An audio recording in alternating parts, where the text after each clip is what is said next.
ഇങ്ങനെയാണ് B here now. അതായത് ഇപ്പോൾ ഈ നിമിഷത്തിൽ ജീവിക്കുക. നമുക്ക് എല്ലാവർക്കും അറിയുന്ന ഒരു കാര്യം തന്നെയാണ്. നമ്മുടെ ഓരോ നിമിഷത്തിലും നമുക്ക് 3 ലോകങ്ങളുണ്ട്. ഭൂതകാലം, വർത്തമാനകാലം, ഭാവികാലം. അപ്പം ശരിക്കും പറഞ്ഞാൽ നമ്മൾ ഇതിൽ ഏത് ലോകത്താണ് ജീവിക്കുന്നത് എന്നുള്ളത് നമ്മളാണ് തീരുമാനിക്കേണ്ടത്.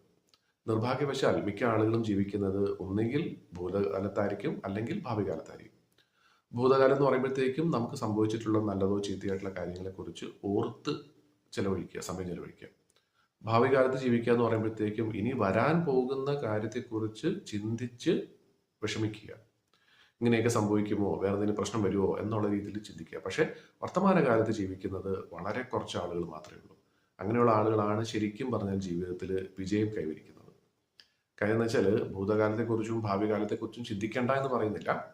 കാരണം ഭൂതകാലത്ത് സംഭവിച്ച കാര്യങ്ങൾ, കഴിഞ്ഞ കാലത്ത് സംഭവിച്ച കാര്യങ്ങൾ, അതിൽ നിന്നും എന്തെങ്കിലും പാഠങ്ങൾ ഒരുപക്ഷെ നമുക്ക് പഠിക്കാനുണ്ടാകും.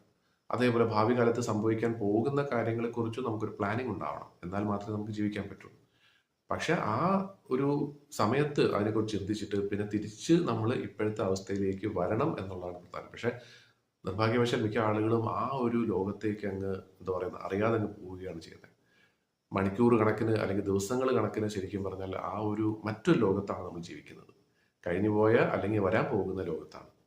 ഇപ്പോഴത്തെ ഒരു അവസ്ഥയിൽ നമ്മൾ ജീവിക്കുമ്പോൾ ശരിക്കും പറഞ്ഞാൽ മനസ്സിനെ നമുക്ക് ശക്തിപ്പെടുത്താൻ പറ്റും. അതേപോലെ തന്നെ ശാന്തമാക്കാനും പറ്റും എന്നുള്ളതാണ്.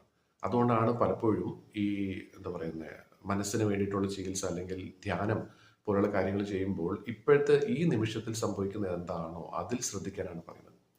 അപ്പം അങ്ങനെ നമ്മുടെ ആ ശ്രദ്ധ തിരിച്ചു കൊണ്ടുവരാനായിട്ട്, അഥവാ നമ്മളിപ്പോൾ ഈ 2 ലോകത്താണ് ജീവിക്കുന്നതെങ്കിൽ നമുക്ക് ചെയ്യാൻ പറ്റുന്ന ഒരു കാര്യം എന്ന് വെച്ചാൽ ഒരു നിമിഷത്തേക്ക് പെട്ടെന്ന് ഒന്ന് ഓർത്തിട്ട് നമ്മുടെ ശ്വാസം എന്ന് പറയുന്നത് നമ്മുടെ ഇപ്പോഴത്തെ വർത്തമാനകാലത്ത് നടന്നുകൊണ്ടിരിക്കുന്ന ഒരു കാര്യമാണ്. ശ്വാസം ഉള്ളിൽ എടുക്കുന്നു, അതേപോലെ പുറത്തേക്ക് വിടുന്നു. കണ്ണുകളൊന്നും അടച്ച് ആ ശ്വാസത്തിൽ ഒന്ന് ശ്രദ്ധിച്ചു കഴിഞ്ഞാൽ എത്ര ദൂരത്തേക്ക് നമ്മൾ പോയതാണെങ്കിലും ഒരൊറ്റ നിമിഷം കൊണ്ട് നമുക്ക് തിരിച്ചു വരാൻ പറ്റും.